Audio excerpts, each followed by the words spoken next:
जय हिंद बच्चों। चलो हम आज की पढ़ाई शुरू करें। बच्चों आज हम सॉल्व करेंगे standard 8 maths RTPS 9th B exercise. ये बड़ी एक्सरसाइज है। आज हम इसका 4th लेक्चर ले रहे हैं। हम आज टारगेट बना रहे हैं खाली 3 क्वेश्चन का, 13, 14 एंड 15 का। अब यहाँ पे देखो मैंने 13th क्वेश्चन लिखा हुआ है। आर्यन बॉट एन अलमीरा फॉर दिस मच रुपीज़। जो आर्यन थे उन्होंने इतने का ये अलमीरा ख़रीदा है, इसको सेल किया है at this profit, find the selling price. तो बच्चों ये बहुत ही आसान सा क्वेश्चन है। 13th question. तुम्हें इसका बॉट करना, परचेस करना एक ही बात है। तो वो क्या होता है? Cost price. कॉस्ट प्राइस है हमारे पास यहाँ पे 2520 और सेलिंग प्राइस तो नहीं दिया गया है, लेकिन प्रॉफिट हमें दे रहे हैं। प्रॉफिट है 12:1/2% which is equals to 12 + 1 25/2%। Find the selling price. याद रखो जब कभी भी तुम्हें प्रॉफिट परसेंट में दिया हो, कॉस्ट प्राइस भी दिया हो, तो बहुत आसानी से हम सेलिंग प्राइस निकाल लेंगे। हमारे पास फॉर्मूला है सेलिंग प्राइस का 100 plus gain percent by 100 into cost price.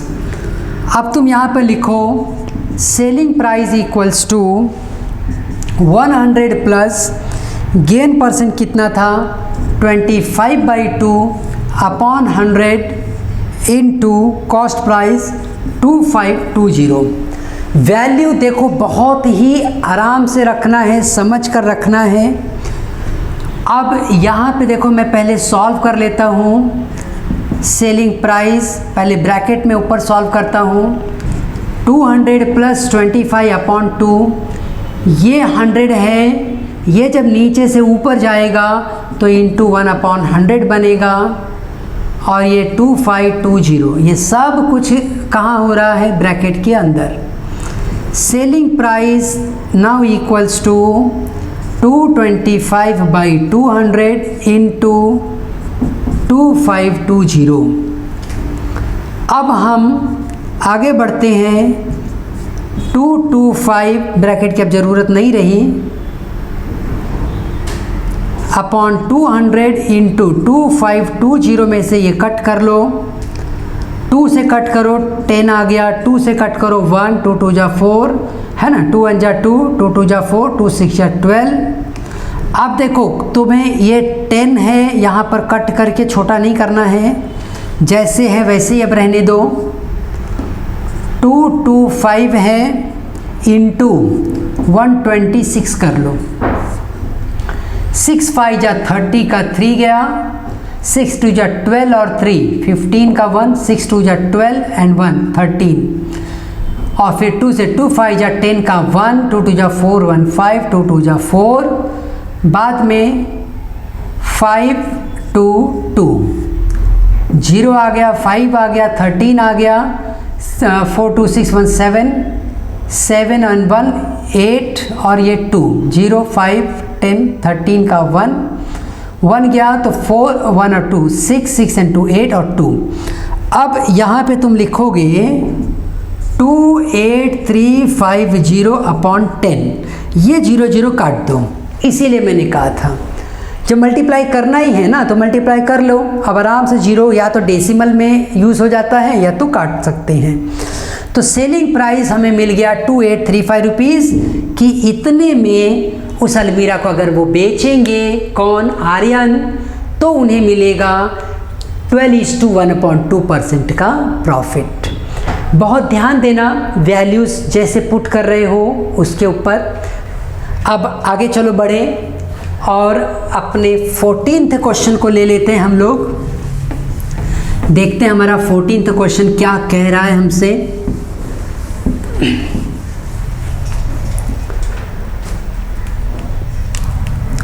Fourteenth question, by selling a computer table for this much. Selling price दे दिया है 2400 rupees. Mayank loses 4%, loss percent दिया जा रहा है 4% का। At what price he sell it to gain 12%। खैर वो तो निकाल लेंगे, पहले मुझे कॉस्ट प्राइस मालूम पड़ जाए तो फिर न्यू सिचुएशन में क्या सेल किया जाए वो सब हम पता कर लेंगे। तो क्वेश्चन ये दिया गया है ना कि एक टेबल है, मयंक ने खरीदा था, कितने में खरीदा नहीं पता, लेकिन जब इसने बेचा इतने में तो उसने बताया कि उसे 4% का लॉस हुआ है। जैसे ही उसने कहा कि 4% का लॉस हुआ, हम बता सकते हैं कि उसका कॉस्ट प्राइस कितना था। एक बार कॉस्ट प्राइस मालूम पड़ा तो हम उसको एडवाइस कर सकते थे कि तुम इस डील को अगर इतने में बेचो तो तुम्हें कितने का प्रॉफिट होगा। तुम्हें 12% का अगर प्रॉफिट कमाना है तो तुम इतने में इसे बेच देना। नया सेलिंग प्राइस तुम अपना ये रखना। अच्छा, तो अब हम यहाँ पे देखो कॉस्ट प्राइस का फॉर्मूला अप्लाई कर लेते हैं। 100/100 minus loss percent into selling price. तो 100 अपॉन लॉस परसेंट कितना है 4 का, सेलिंग प्राइस 2400, 100 अपॉन 96 इंटू 2400। अभी इसे हम 8 से कट करेंगे। 8 1 जा 8, 8 2 जा 16, 8 3 जा 24 और दे 2 जीरोस। अभी हम इसको 6 से कट करते हैं। 6 2 जा 12, 6 5 जा 30 और ये 0, फिर 2 से कट कर दो 25, तो ये आ गया 2500। ये 2500 रुपीज़ क्या है उसका एक्चुअल में परचेजिंग प्राइस 2500 रुपीज़। ठीक है, अब हम मयंक को बुलाते हैं कि मयंक हम एक फ़ोन करेंगे। हेलो मयंक, आ जाओ, मैं तुम्हें बताता हूँ कि अगर तुम्हें 12% का प्रॉफिट कमाना है, 4% का लॉस छोड़ो, तुम्हें प्रॉफिट अर्न करना है कितना 12% का, तो तुम्हारा सेलिंग प्राइस क्या होना चाहिए। क्योंकि तुम्हारा कॉस्ट प्राइस तो मैंने समझ लिया, तुमने 2500 का ये टेबल खरीदा है, अभी तुम्हारी डील कंप्लीट नहीं हुई है, अभी तुमने खाली सामने वाले से बात किया है और सामने वाला ले नहीं लेने की बात कर रहा है। तो आ जाओ, तो हम तुम्हारे दोस्त हैं, हमने अभी अभी ये टेबल चैप्टर पढ़ा है, हम तुम्हें बताएंगे। तो ये चैप्टर पढ़ के हम बता देंगे कि देख सेलिंग प्राइस तेरा क्या होना चाहिए, 100 plus profit upon 100 into cost price. तो 100 plus 12 upon 100 into cost price 2500, 112 upon 100 into 2500, 00 cut कर लो, 112 इंटू 25, ये आ गया 112 इंटू 25, 25 2 जा 50 का 5, 25 1 जा 25, 30 का 3, 25 1 जा 25 और ये 28, तो 2800 रुपीज़ हम उसको बोलेंगे। अब तू 2800 रुपीज़ के प्राइस पर बेच, बहुत अच्छा टेबल है, मार्केट में ऐसा दूसरा टेबल अवेलेबल नहीं है, तू क्यों इतने सस्ते में बेच के अपना लॉस ले रहा है, तो इतने में बेच, तुझे प्रॉफिट होगा। ऐसा हम अपने मयंक को बताएंगे और डेफिनेटली वो सौदा प्रॉफिट के लिए करेगा।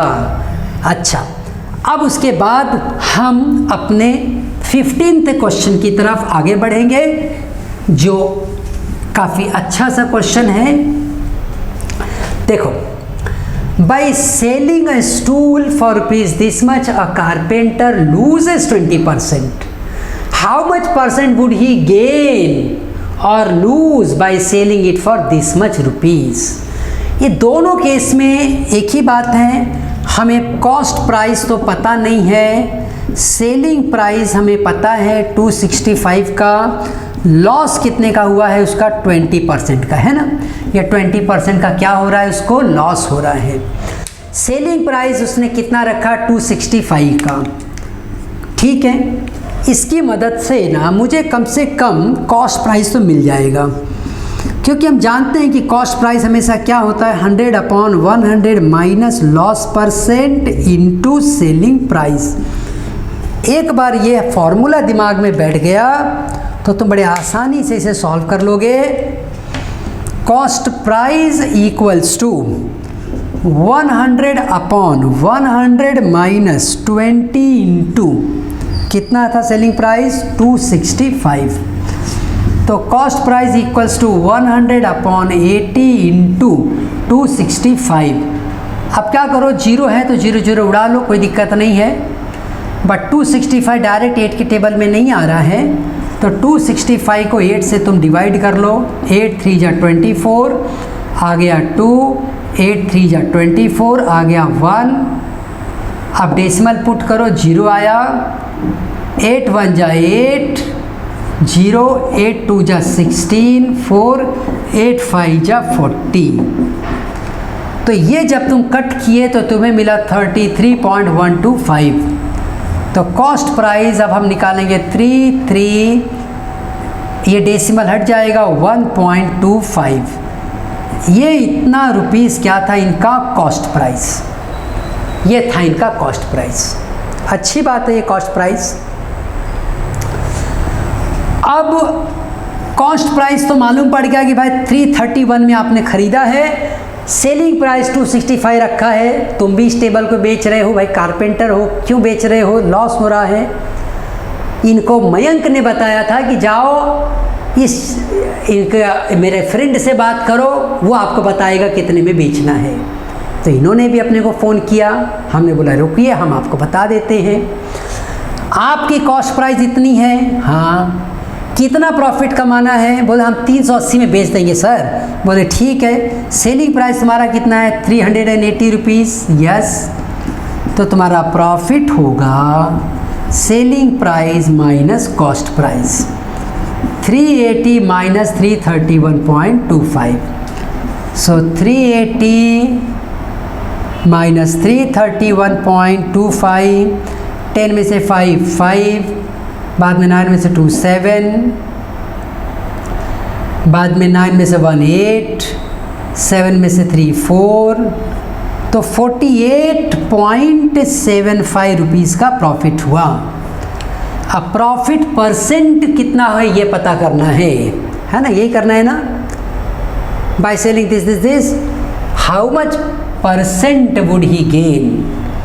तो परसेंट प्रॉफिट कैलकुलेट करते समय तुम क्या करते हो, बोलो जितना भी तुम्हारा प्रॉफिट है उसको कॉस्ट प्राइस से डिवाइड कर लेते हो और इंटू 100 कर देते हो।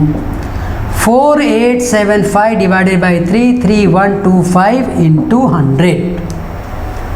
अच्छा, अब इसे हम कैसे सॉल्व कर सकते हैं, देखो सबसे पहले ना तुम अगर इसे छोटा कर सकते हो तो कर लो, बड़ी अच्छी बात है। कैसे छोटा कर सकते हैं, चलो नहीं करेंगे छोटा, रहने दो, जो है वो है। जब डिवाइड करना ही है ना, दोनों 5 के टेबल में आ रहे हैं, मैं भी देख रहा हूँ, लेकिन चलने दो। मैंने ऊपर से भी डेसिमल 2 कदम हटा दिया, नीचे से भी 2 कदम हटा दिया, 2 स्टेप्स हटा दिए। अब 33125 4875, ये तो 4 डिजिट है, ये तो 5 डिजिट है, तो पहले ही एक डेसिमल ले लो। डेसिमल जैसे ही लोगे तुम यहाँ पे 0 ले सकते हो। अब ये भी 5 डिजिट, ये भी 5 डिजिट, एकदम यहाँ के देखो 4 डिजिट छोड़ दो, यहाँ के भी 4 डिजिट छोड़ दो, छोड़ दिया 4 डिजिट। अब खाली 3 1 से काम बन सकता है, 1 चलो 3 3 1 2 5 ऐसे करना होता है। 3 और 4 को कंपेयर करो, 3 का टेबल 4 के लिए पढ़ो, 1 ही जाएंगे, इसलिए 1 अगर मैं 2 करूँगा तो 6 6 आ जाएगा यहाँ पे। तो बड़े नंबर्स का डिवीजन भी बहुत आसानी से हो जाता है। 10 में से 5 गया 5, 4 में से 2 गया 2, 7 में से 1 गया 6, 8 में से 3 गया 5, 4 में से 3 गया 1। डेसिमल लिया हुआ है, कोई टेंशन नहीं है, 0 ले लो। फिर मैंने टेक्निक क्या बताई है, लास्ट के 4 डिजिट यहाँ से छोड़ दो, लास्ट के 4 डिजिट यहाँ से छोड़ दो। 15 के लिए टेबल पढ़ो, 3 5 जा 15, सो 3 3 1 2 5।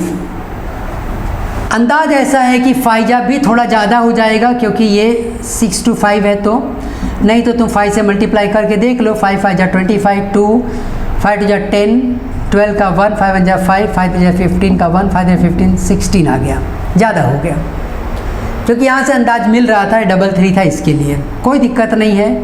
हम 4 से मल्टीप्लाई करेंगे। अब 4 से मल्टीप्लाई करो, 4 5 जा 20 का 2, 4 2 जा 8 एंड 2 10 का 1, 4 1 जा 4 5, 4 3 जा 12 का 1, 4 3 जा 12 का 1, सो फिर से 4 5 जा 20 का 2, 4 2 जा 8 एंड 2 10 का 1, 4 1 जा 4 5, 4 3 जा 12 का 1, 4 3 जा 12। अब 4 जा से जब तुम गए तो तुम्हें मिला 1 3 2 5 0 0, माइनस कर लो, 0 आया, 5 आया, 12 में से 5 गया 7, 5 में से 2 गया 3, 5 में से 3 गया 2। अब हमारे पास डेसिमल है तो हम एक 0 और ले सकते हैं, बराबर है। फिर से यहाँ के 4 डिजिट, यहाँ के 4 डिजिट छोड़ दो। 23 के लिए टेबल पढ़ो, 3 7 जा 21, 3 8 जा 24 ज़्यादा हो जाएगा, 7 जा से चलेंगे। 3 3 1 2 5 में 7 मल्टीप्लाई कर दो, 7 5 जा 35 का 3, 7 2 जा 14 एंड 3 17 का 1, 7 1 जा 7, 1 8 3 7 3 जा 21 का 2, 7 3 जा 21 का 3, सो 2 3 1 8 7 5। इसको माइनस मत करो क्योंकि हमको आगे जाना ही नहीं है। तो हमने जब यहाँ डिवाइड कर दिया ना तो हमें मिल गया 0.147। इसको 100 से मल्टीप्लाई करोगे तो बनेगा 14.7%। ये रहा वो गेन जो इस कारपेंटर जी ने 380 रुपीज़ में बेचने के बाद अर्न किया था। अगर ये 265 रुपीज़ में सेल कर रहे थे तो उनको लॉस हो रहा था क्योंकि हमने उनको बताया कि भाई आपका तो कॉस्ट ही आ रहा है 331। फिर उन्होंने बोला ठीक है सर जी, मैं 380 में बेच देता हूँ, मेरे पास कस्टमर तैयार है। हमने कहा ठीक है, हम बताते हैं आपको कितना परसेंट प्रॉफिट होगा। तो हमने हिसाब करके उनको बता दिया कि इसमें तुम्हें 14.7% का एक अच्छा खासा प्रॉफिट हो रहा है, आगे बढ़ो। क्योंकि बैंक वाले भी तो पैसे का 3% 4% देते हैं और तुम तो 14.7% कमा रहे हो, कितनी अच्छी बात। ठीक है बच्चों, तो आज का लेक्चर यहीं पे स्टॉप करते हैं। हम फिर मिलेंगे अपने अगले वीडियो में और रिमेनिंग 3 क्वेश्चंस को भी सॉल्व करेंगे। तब तक खूब जम के पढ़ो। आओ हम एक साथ कहें, भारत माता की जय।